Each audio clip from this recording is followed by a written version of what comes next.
Hi, this is Aishling from Clare County Libraries. So for a culture night, I thought it would be nice to celebrate the Irish landscape, so particularly woodland landscape. And I'm going to show you how to make a monoprint, and I'll show you what you need to make it, and then you can experiment with making these kind of woodland landscape prints.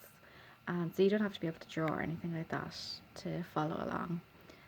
So first off, we're going to need, this is lino printing ink, and you can get that at any art supply store, and it's about €10 for this tube of it, but it will last you for ages, so it goes really long ways. Now you can use just normal paint, but it dries really quickly, so this lino printing ink is much better. It stays wetter for longer, so you can kind of experiment and work with it. This is just like a little roller, and that's just to roll out your ink, and you can get that in an art supply store for it's about €5 or €6. And then you just need some brushes, and I just have some Q-tips there, and just a few kind of little leaves and twigs and a few kind of ferns here just to play around with. So normally if I'm doing like a monoprint, I'll use a sheet of acetate. So if you don't have a sheet of acetate, what you can do is you can wrap some cling film around like a sheet of card, and that'll work as well. Or if you're in somewhere like Deals or somewhere like that, you can get, like, they have cheap picture frames, and inside in the picture frame when you open it up, they'll have like a sheet of kind of plastic, and that's acetate as well, so you can get that pretty cheaply as well. So the first thing you're going to do is just going to put a little blob of ink on whichever you're using. If you're using card covered in cling film, you're just going to put a little blob of paint or printing ink on there.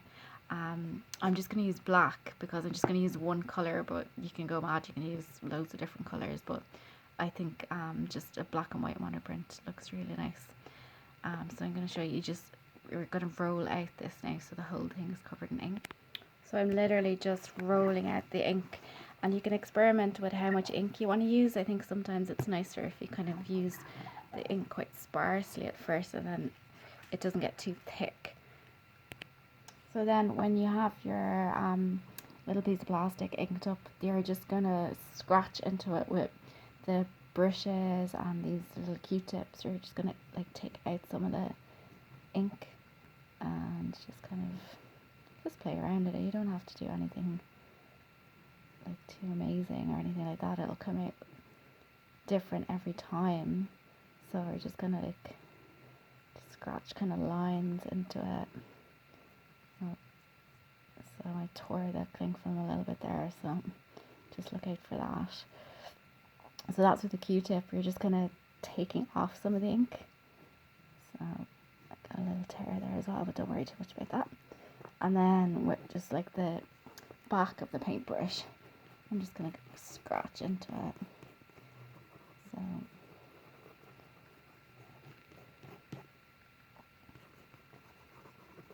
and then maybe like with the end of the brush part of it, I'm just kind of making these like little marks, like maybe grass or something like that.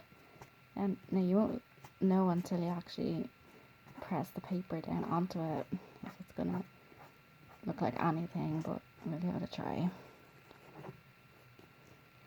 Okay, so I'm literally just gonna get a piece of paper, just any bit of scrap paper. I'm just using like some old kind of wallpaper liner that I had lying around the place, and I'm just gonna put it on top of where I have inked up, and then literally just brush or just rub your hand on there, or you can do like with a cloth if you want to try that as well.